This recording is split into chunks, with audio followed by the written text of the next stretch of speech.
thereof with amendments. As many as of that opinion say aye. Aye. As many as of a contrary opinion say nay. The ayes have it.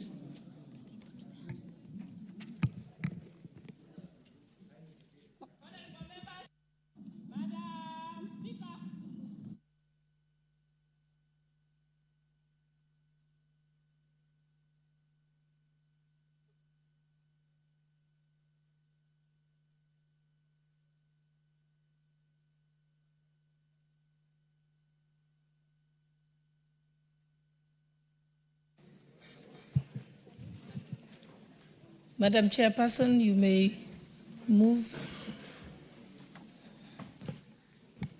Thank you, Honorable Speaker. Honorable Speaker, I beg to report to the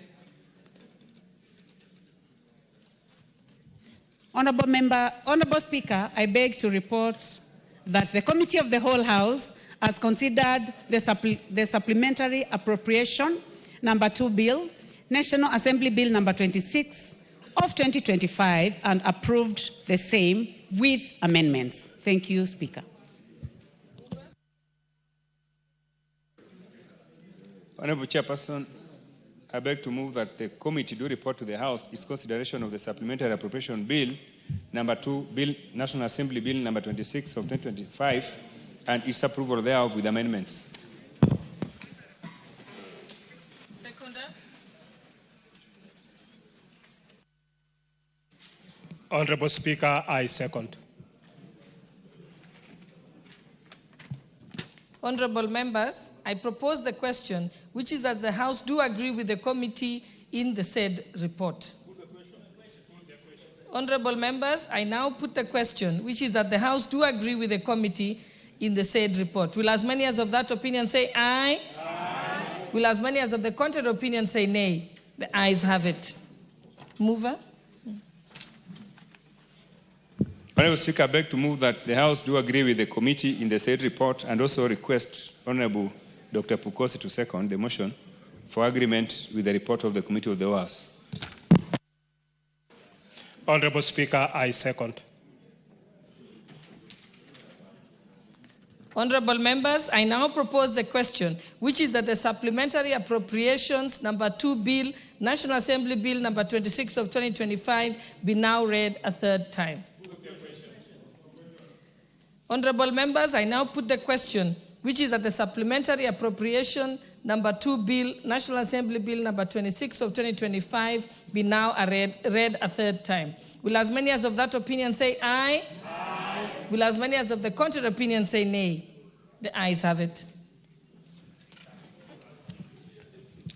An Act of Parliament, the Supplementary a bill for an Act of Parliament to authorize the issue of certain sums of money out of the Consolidated Fund and their applications towards the service of the year ending on the 30th June 2025, and to appropriate sums for certain public services and purposes. Order number 14, motion, report on the Consolidated Fund services expenditures for the third supplementary estimates for the financial year 2024-2025.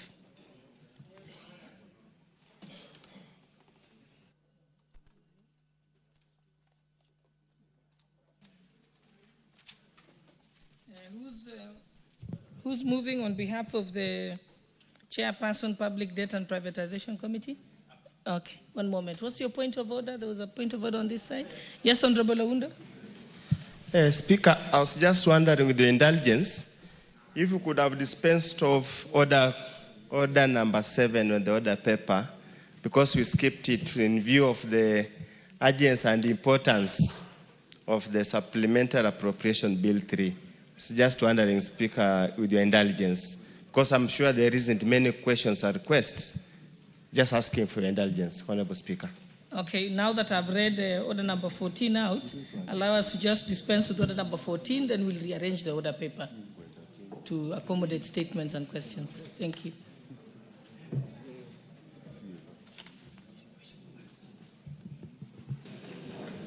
Yes, proceed. Thank you, Madam Speaker. Honorable Speaker, I beg to move that the House adopts the report of the Public Debt and Privatization Committee on its consideration of the Consolidated Fund Services for the Supplementary 3 for year 2024-2025, laid on the table of the House on Tuesday, 24th June 2025.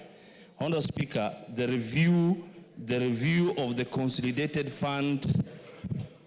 Honourable Speaker, the review of the Consolidated Fund Service (CFS) under Supplementary Estimate Number 3 for financial year 2024-2025 offers an encouraging signals for Kenya's evolving fiscal landscapes. Notably, CFS expenditures are projected to decline by Kenya shilling 295.28 billion from Kenya shilling 2.2 trillion to Kenya shilling 1.99 trillion. Honorable Speaker, public debt service continues to dominate CFS allocations, accounting for 88% of total expenditures. While this underscores the weight of debt-related obligations on the national budget, it also highlights a significant opportunity: the need to institutionalize structured and predictable liability management. By doing so, the government can unlock more sustainable fiscal space, offer the medium term, support development priorities, and protect essential public services. Honorable Speaker, major changes under the Consolidated Fund Services include: under domestic debt redemption payments, a reduction by Kenya shilling 186.5 billion from Kenya shilling 569.9 billion to Kenya shilling 385.4 billion, primarily on account to reduction of Kenya shilling 184.2 billion in the provision made to cover any shortfall in the redemption of treasury bills, from Kenya shilling 200 billion to Kenya shilling 15.89 billion. And the external debt services is projected to decline by Kenya shilling 110 billion from Kenya shilling 704.9 billion to Kenya shilling 594.9 billion. The changes is as a result of the following: under the external debt redemption payments, a reduction of Kenya shilling 114.87 billion or 24% reduction to Kenya shilling 361.5 billion from Kenya shilling 474.4 billion, attributed to liability management targeting the Trade Development Bank syndicated loan, of which the amount due Kenya shilling 173.8 billion will decline to Kenya shilling 58.97 billion. Honorable Speaker, there are no changes instituted to the allocations for pensions, salaries, and allowances for constitutional and independent office holders and other miscellaneous expenditures. Cumulatively, these expenditures will remain at Kenya shilling 246.97 billion. Honorable Speaker, as such, the committee observes that the current gains from liability management operation, though welcome, should be anchored in a robust policy framework. The absence of a comprehensive national liability management policy has limited the strategic deployment of debt reorganization tools such as prepayments, swaps, and restructuring. Formalizing such a policy will allow the National Treasury to plan proactively, reduce refinancing risks, and better align fiscal outcomes with the country's long-term development agenda.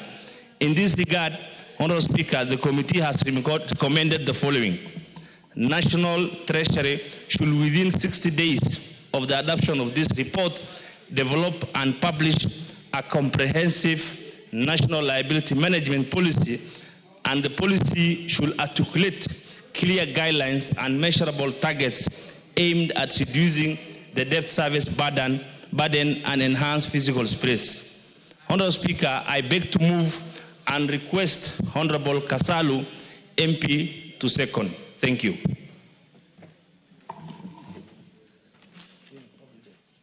Honourable Kasalu, go ahead. Honourable Speaker, I second.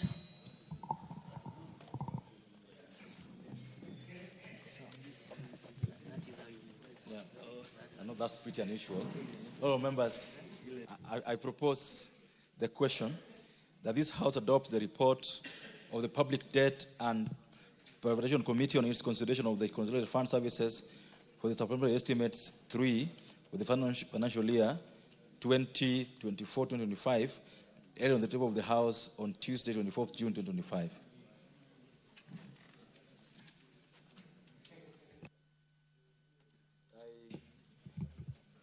I request those who want to contribute on this to press the intervention button. I can see the Honorable Ikiara Dorothy. You on this? The Honorable Adan. So let's have the Honorable James Mikal.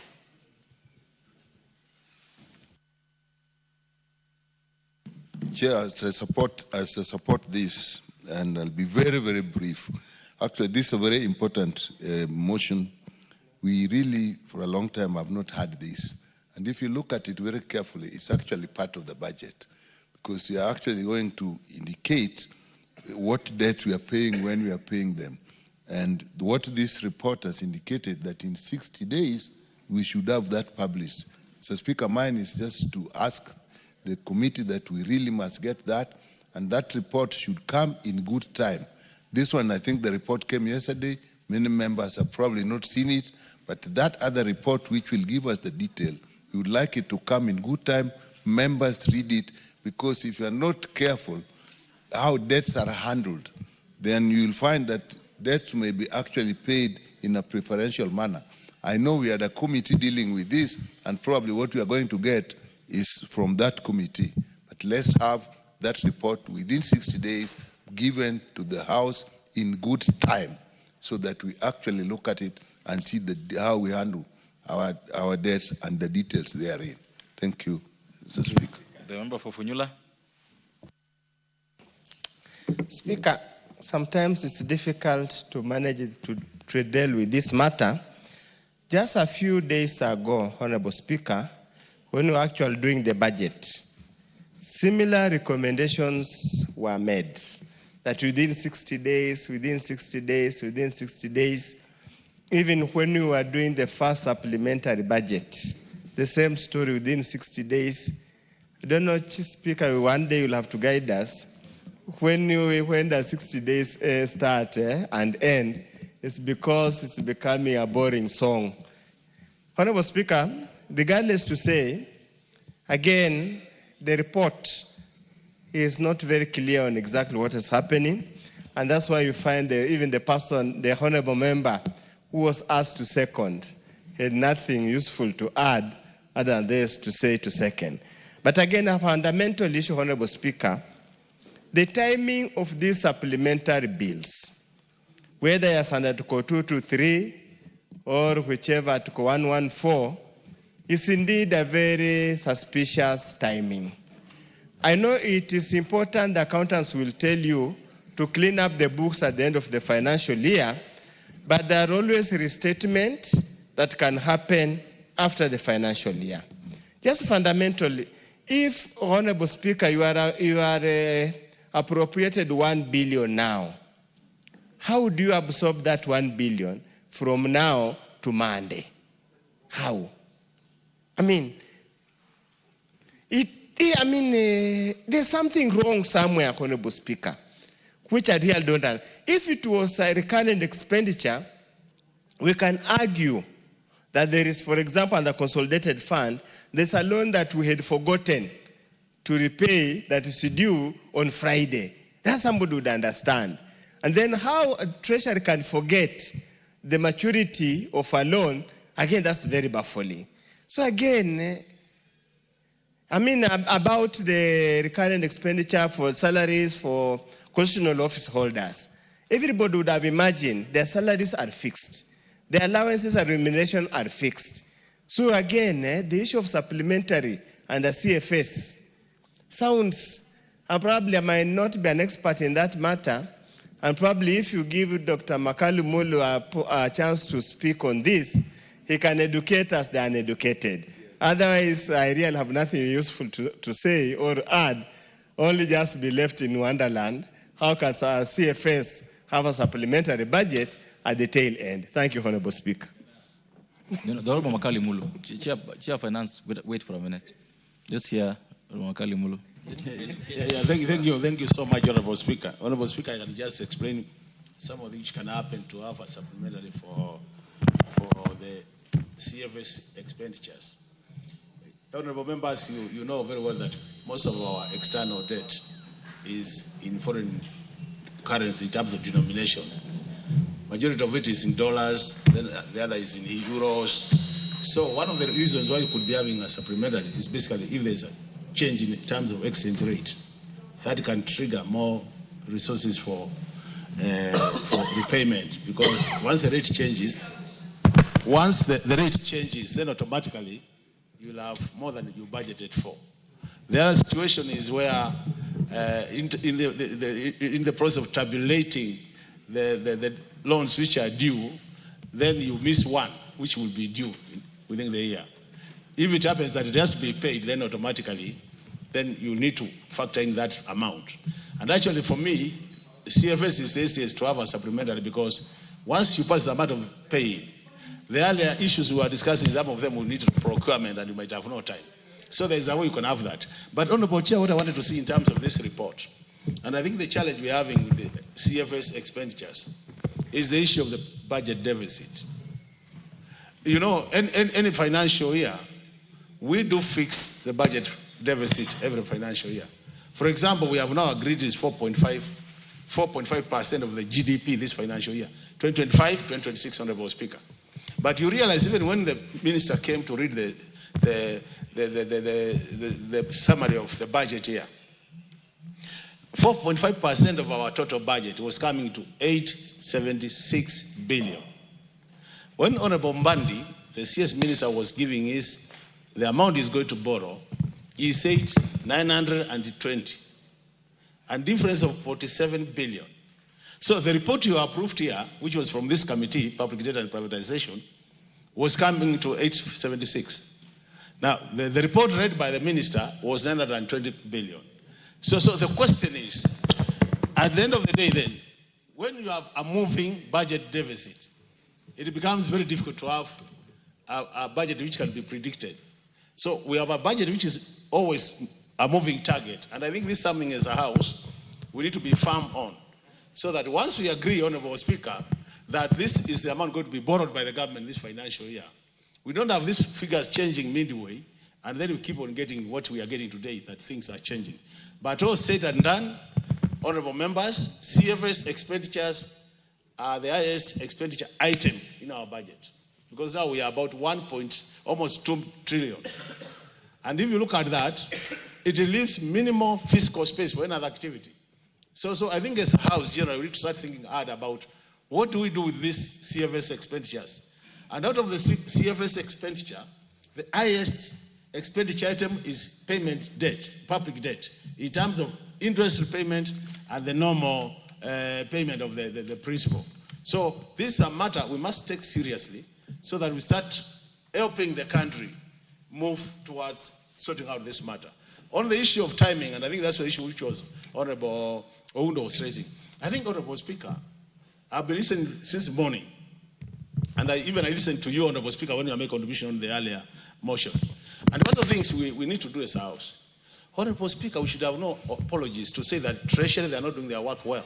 Because the reason we have this pressure, Honorable Speaker, is because Treasury is bringing these budgets too late in the day that they don't allow enough time for the House to process the budget. And I think as a House, this is a window we need to close and tell them that if you don't bring your supplementary budget a month to the end of the financial year, forget about it. In that case, then we'll be helping ourselves in terms of looking at the budget to details and seeing what is going to be paid. Item 223 has been controversial. Honorable Speaker, we joined this House together with you the same day. And we are bringing the budget committee with you for the longest time possible. Always we discuss Article 223 with you. And you know the loopholes in that article in terms of the way Treasury has been using. How I wish, Honorable Speaker, that we created more time to look at some of these proposed expenditures under 223. Because these are some of the easier ways being used by some of the technocrats to misapply public resources. And I really think as a House, this matter, we must discuss it and take a firm position. I remember at one point, Honorable Band, when it was where we are seated, he was saying the same story I'm saying, that we need to really raid Treasury on this Article 2.3 so that we get it properly utilized. Otherwise, this becomes a talking show, Honorable Speaker, and I've said many times it's unfortunate. We want to make the 13th Parliament a talking show matters budget. It is very serious. Let's take this matter seriously. But all said and done, I think we need to support this report so that whatever payments need to be done for CFS expenditures can be done before 30th June. I submit, Honorable Speaker. Thank you. Honorable Kibra.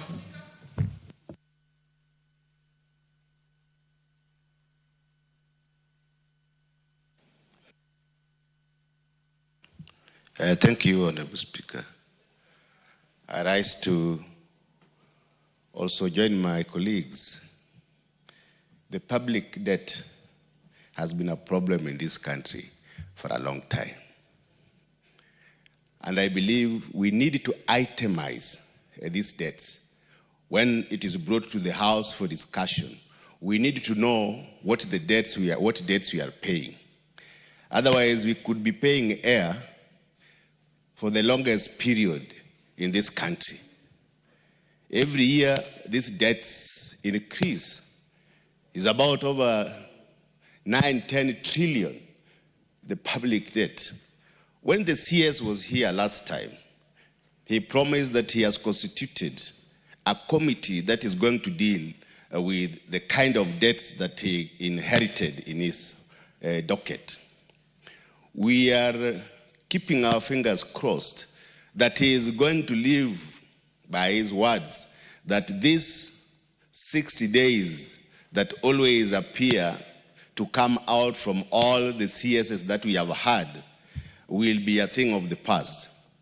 As a house, just as Dr. Makalu has said, we need to be given enough time as members of this house. We must not be hurriedly given documents that we need to have looked at for the last 1 month. And this Article 223 that we always come to regularize, after the expenditure, it is high time that this House puts some measures that these expenditures can only occur when they have been approved and not regularized after the usage. And that is where we are now. Otherwise, I support.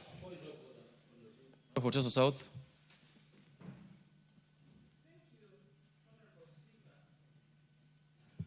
Thank you, Honorable Speaker. Honorable Speaker, also arise to support the report.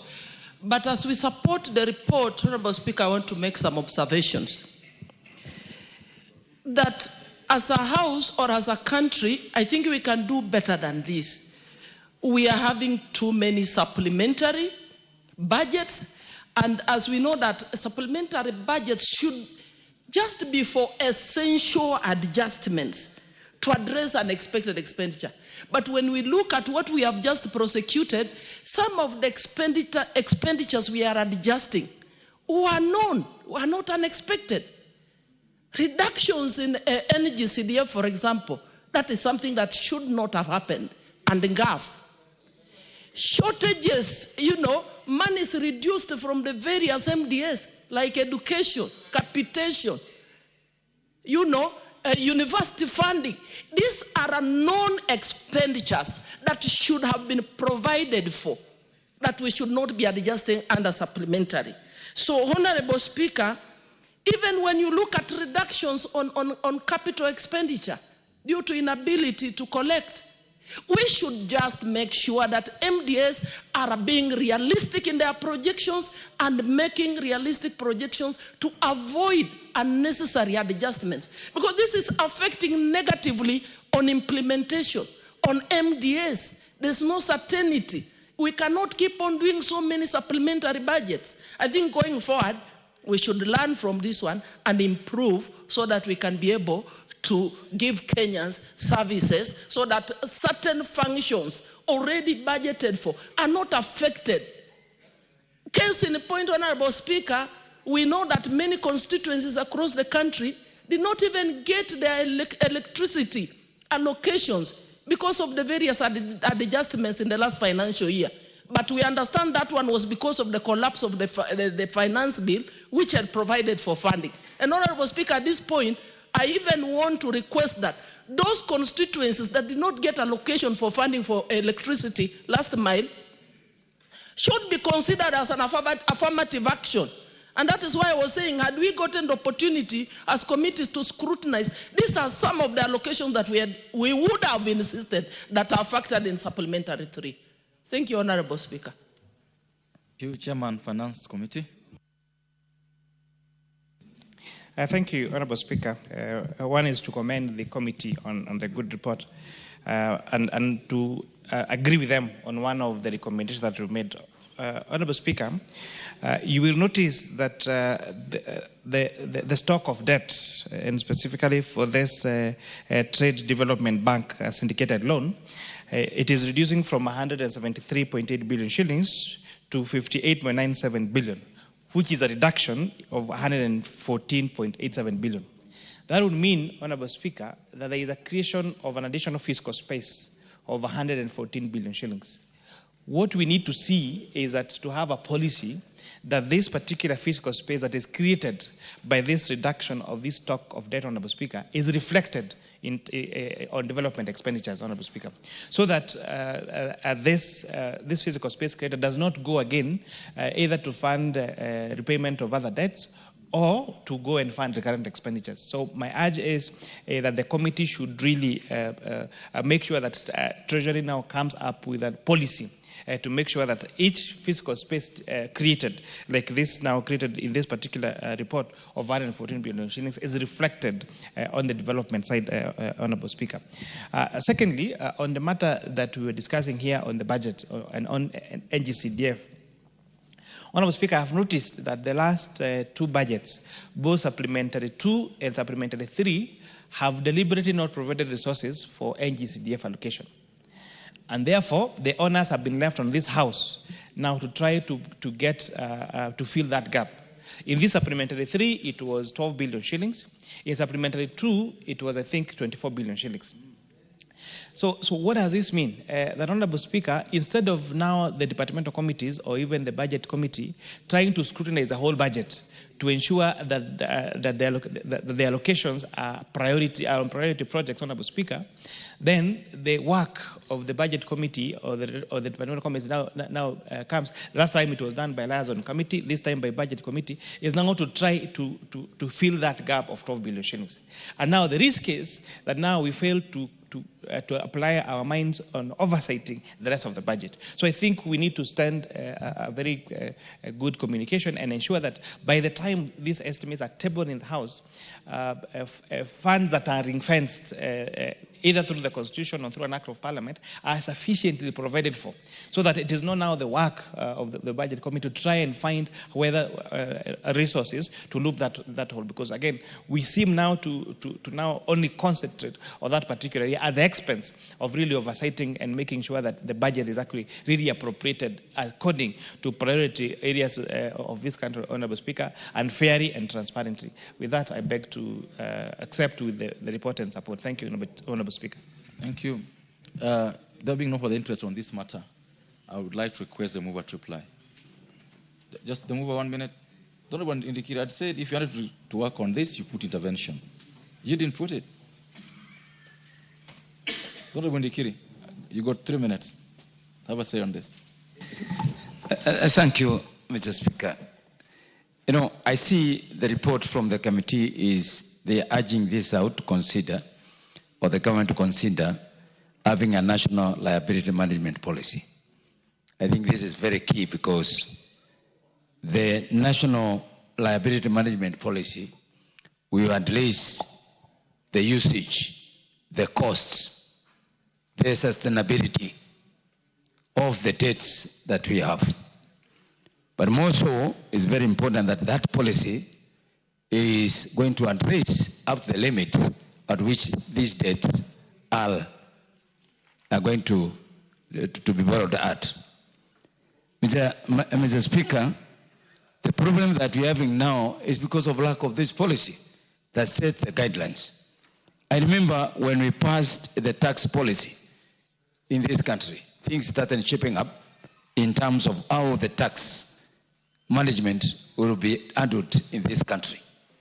Mr. Speaker, in lieu, or in the absence of national liability management policy, it is said the government or gives the treasurer the leeway to do whatever they feel like in the debt management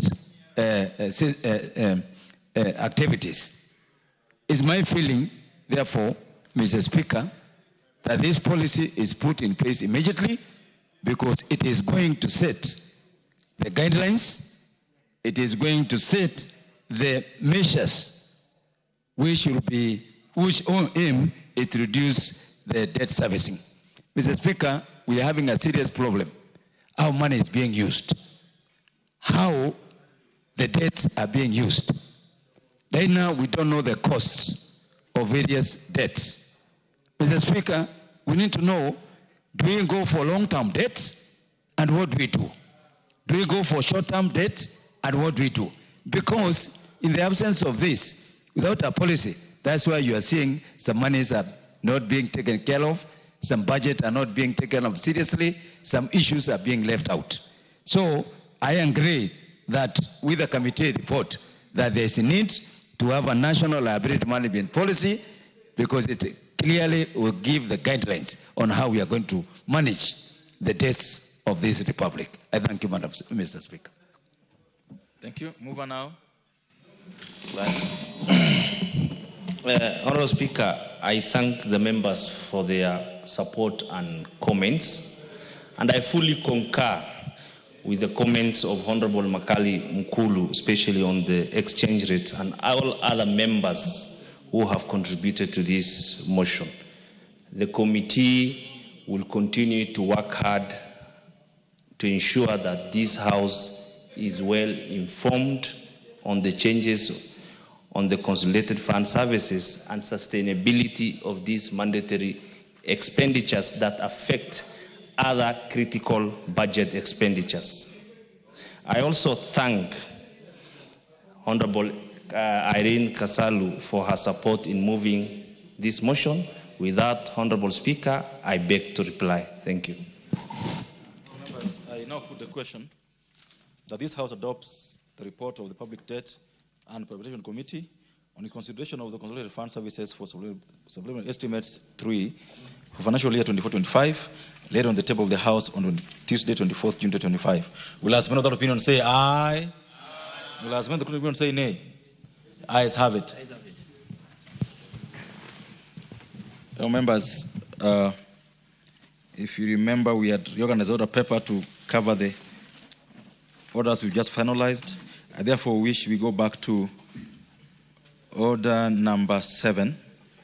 Order number 5. There is the Honorable John Murigi, you got a paper to lay. Order number 5, papers. Honorable Murigi, go ahead.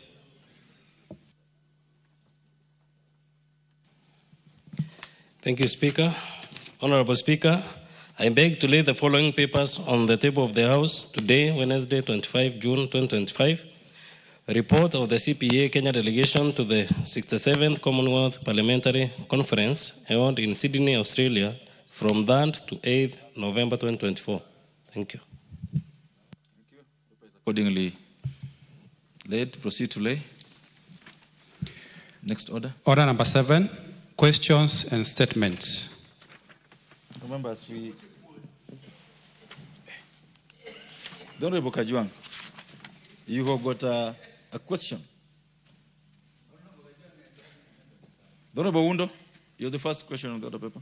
Statement. Thank you, Honorable Speaker. And this is a very important matter that touches all of us who are seated here and who are not even here and who represent the people of Kenya, the constituencies. Request for statement regarding the recategorization of public secondary schools.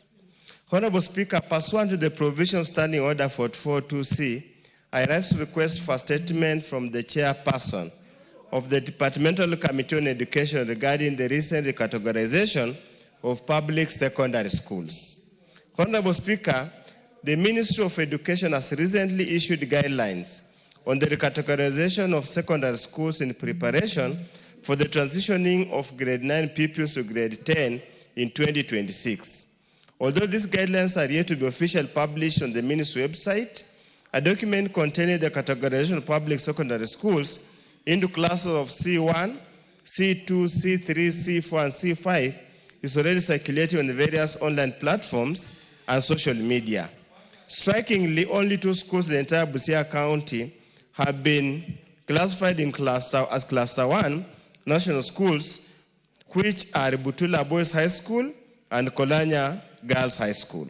Notably, no school in Funila constituency has been elevated to national school status, despite the elevation of several schools within the county and across the country. Among those elevated in Busia County are Nambale Boys High School and St. Stephen's Luanya Girls High School. Honorable Speaker, it is concerning that 2 prominent schools in Funula constituency, namely Sigalame High School and St. Cecilia Nagina Girls High School, have not been considered for the elevation of the status of a national school, Cluster C1. Sigalame High School, founded in 1965, currently has an enrollment of 1,062 learners and has in the past 3 years maintained an average mean score of 6.9. St. Cecilia Nagina Girls High School, founded in 1966, has a student population of 1,419 and has also in the past 3 years maintained an average mean score of 6.8 in KCSE. In addition, Sigalame High School and Cecilia Nagina Girls have recorded mean score of 7.26 and 7.031, respectively in 2024 KCSE, ranking 5th and 7th in Busia County. Honorable Speaker, it's against this background that I request for a statement from the chairperson, the Departmental Committee on Education on the following. 1, a report on the criteria that was used by the Ministry of Education to categorize public secondary schools in cluster C1, C2, C3, C4, and C5. 2, clarification whether the Ministry of Education may consider elevating Sigalame High School and Cecilia Nagina Girls High School to cluster C1, taking into account their long-standing history and consistent improvement in academic performance. And number 3, an indication as to whether the ministry may consider elevating other schools in Busia County to cluster 3, such as Samia Girls Secondary School, Nyakwaka Girls Secondary School, St. Peter's Busibi Girls Secondary School, and St. Aquinas Nandrema Boys Secondary School, given their role in providing boarding facility for vulnerable girls and a safe environment for boys facing social and family challenges. I thank you, Honorable Speaker. I can't see any member of... the Honorable Rero, you're from Education Committee. How long will this take then to be processed through the committee? The Honorable Gisario. Chair, 1 week after we resume from recess, we should be able to have an answer to that. Okay, this should be in 2 weeks? Or 3? Okay, 1 week after recess. So that should put us, I'm trying to get the calendar. That should put us when? 29th of July? Okay, so this should be responded on 29th July. And you are free to appear before the committee and have this processed before it's brought back to the House. Honorable Speaker, that's a very good ruling, and I wish you could come much earlier. No, we already made a decision. Yeah, considering. So just put the perspective, so he can understand the essence, the urgency of the matter. Currently, the grade 9. No order. Order, Honorable Wundo. Sit down. You had a chance to do your statement and allowed you without any single interruption. So we've made an order that the response to your statement will be brought back here on the 29th. Meanwhile, you are free to appear before the committee to converse this and any other matter you want to converse on the floor, because even if you give more information now, it won't help the House. appear before the House, the committee concerned, but at any rate, the report will be brought back to us on the 29th of July. And this report, honourable member, must cover the whole country, not just Busia only. Thank you. The next one is the Honourable Irene Kasalu. Doctor.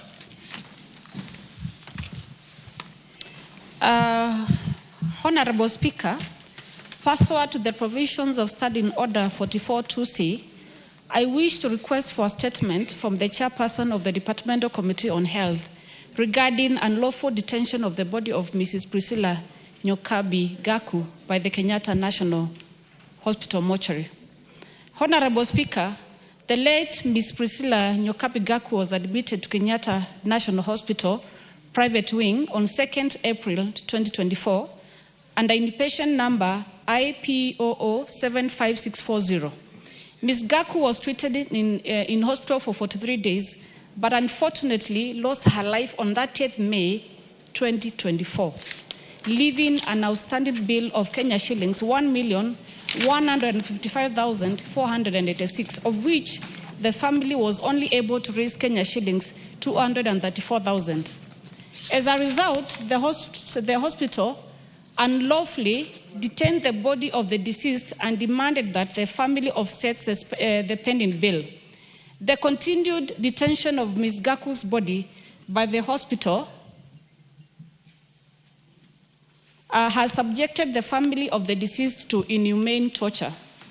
Honourable Speaker, it is against this background that I request for a statement from the chairperson of the Departmental Committee on Health on the following. Number one, reasons for the detention of the body of the late Mrs. Priscilla Nyokabi Gaku by the Kenyatta National Hospital from the 30th May 2024 to date.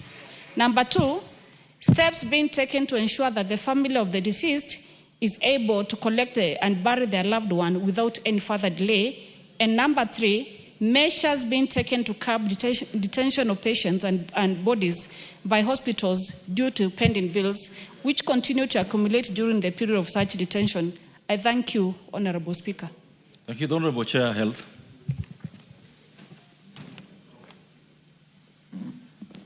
Thank you, Mr. Speaker. I think this is an urgent matter because I get the information that the body is still detained. So it's something we are going to work on immediately, but the report will come within 1 week after we come from recess. But action definitely needs to be taken even before the recess because of the urgency if the body is still retained. Thank you. The report we brought on the 29th of July, and that in any case, the honourable members advised to liaise with the Chair, Health Committee, so that any urgent matters that could be handled before then can be dealt with. Thank you. The Honourable Chimatia Florence. You got a statement? I have. Go ahead, you got the mic. On the matter. Or this is clean environment. Oh, I don't have it here, Mr. Speaker. Okay. Sorry.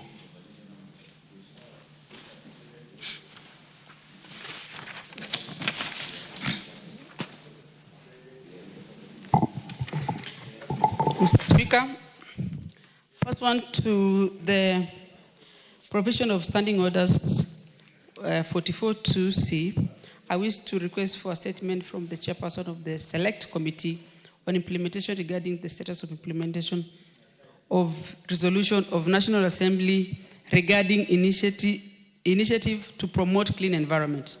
Honorable Speaker, by a resolution passed on Thursday, 21st April 2016, in the 11th Parliament, the House approved a motion sponsored by then member of Emuhaya constituency, Honorable Dr. Wilbur Chichilo, MP, resolving that the government declares on one Thursday of each month to be dedicated by every Kenyan household, organized groups, public and private institutions, and corporate organizations to cleaning and beautifying the immediate environment and public places, and also initiate a proactive programs in all schools to inculcate the culture of keeping our environment clean and healthy. The intent behind this policy was to foster environmental responsibility, reduce pollution, and promote sustainable waste management practices as anchored in Article 69 and 70 of the Constitution. Honorable Speaker, Standing Order 2092A empowers the Committee on Implementation to scrutinize resolutions of the House and examine whether or not such decision and undertakings have been implemented and were implemented, the extent to which they have been implemented and whether the implementation has taken place within the minimum time necessary. It is therefore imperative that the House be appraised of the progress made by the Ministry of Environment and Climate Change in the development and implementation of this initiative. Honorable Speaker, it is against this background that I seek a statement from the chairperson of the Select Committee of Implementation to provide a comprehensive report on the progress made in implementing the initiative to promote clean environment as passed by the National Assembly on Thursday, 21st April 2016. Thank you, Honorable Speaker. Thank you. You are a member of the Implementation Committee in the House today. This case is referred to the Committee on Implementation to give us a report on 29th of July. We come back from recess. Next order. Order number 15, motion, implementation of the universal health coverage and of a policy on a mandatory use of public health care facilities by public officers. Is Honorable Sabina check in the House? So the motion is deferred. Next order. Order number 16, motion, formulation of a land use policy of zoning of land for agriculture and built development. Honorable Tim Wanyonyi, of the House, so the matter is again hereby deferred. Order number 17, motion, formulation of a reward scheme for accomplishments by sports persons in international competitions. Honorable Charles Ngosia. The motion is accordingly deferred for non-attendance of the sponsor. Next order. Order number 18, motion, allocation of HELP funds to support students enrolled at the Kenya Medical Training College. Honorable Shuri. It's quite unusual because the same thing happened last week on Wednesday, where members have their motions listed in the order paper and they don't appear to prosecute the same. And when the majority side decides to try to get that time to use, a lot of complaints arise. So I've advised the Speaker that the motions for last week and this week be dropped permanently from the order paper. This motion 18 is also accordingly dropped for non-attendance of the sponsor. Next order. Order number 19, the Parliamentary Powers and Privileges Amendment Bill, Senate Bill number 37 of 2023, second reading. I thought I saw Honorable Jack Wamboka today in the House. So that bill is also deferred up to the next time it's read in the order paper. Order number 20, the Breastfeeding Mothers Bill, National Assembly Bill number 8 of 2024, second reading.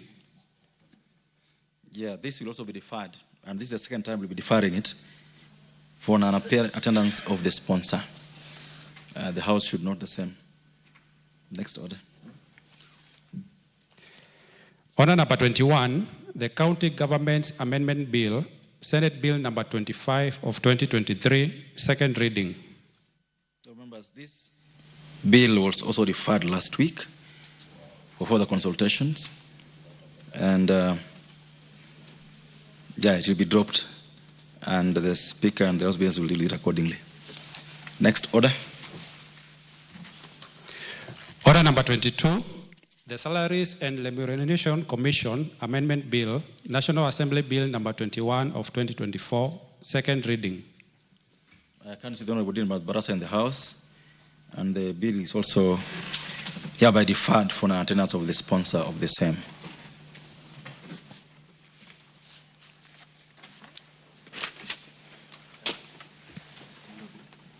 Hello, members. The time now being 15 minutes to midday, this House stands adjourned until today, Wednesday, the 25th of June 2025 at 2:30 p.m.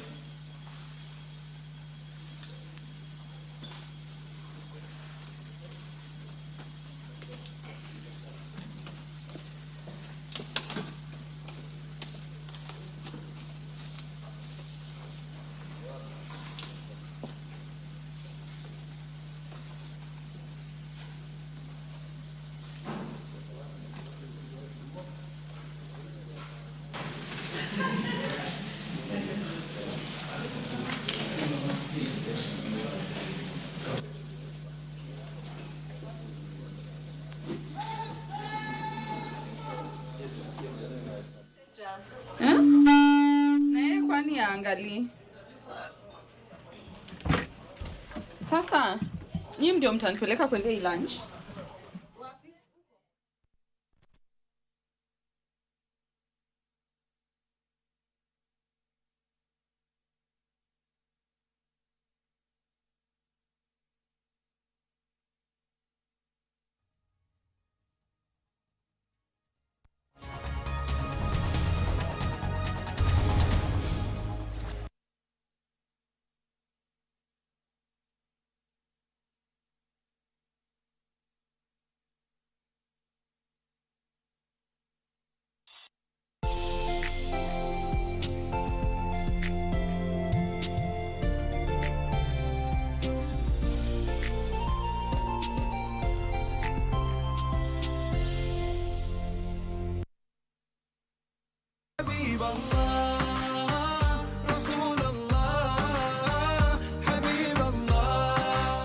Kwa nini familia inapewa uzito mkubwa katika Uislamu? Katika mafundisho ya Kiislamu, familia ni zawadi kutoka kwa Mwenyezi Mungu, akitueleza kuhusiana na umuhimu wa kuhifadhiana siri. Ima yamefanyika mchana au usiku, yaliyozungumzwa mchana au usiku, lakini yakawa yamekusudiwa kuwa ni siri. Mwenyezi Mungu Subhanahu wa Ta'ala aweze kwenda kutuhifadhia mambo yetu na kwenda kuyanyoosha katika maisha yetu inshallah. Mwajiri wako ambaye ni Bwana Ondieki Nyukwakota alikuwa na silaha hatari kwake kule nyumbani, ikiwemo mpaka guruneti na vilipukizi. Tulimshika sababu alitupea false information. Si wewe ulisema wewe ni kuku ya Ondieki. Sasa mimi wewe nauliza mimi. No, I'm asking you about security. Kule utendo ufungwa mpaka meno. Kupitia simu nikwambie, askari, kuja hapa kwa hospitali kuna bomu. Utakuja? Nitakuja, si ndio? Kufanya sio kitu ya kuchezea. Uko na nuclear, si ndio? Sasa nuclear ni bunduki, si ni bomu. Anaweza kuwa yuko nazo mheshimiwa. Chania Chania. Ili nanyi mfahamu bidii wanazotia. Asante sana siku zote mwana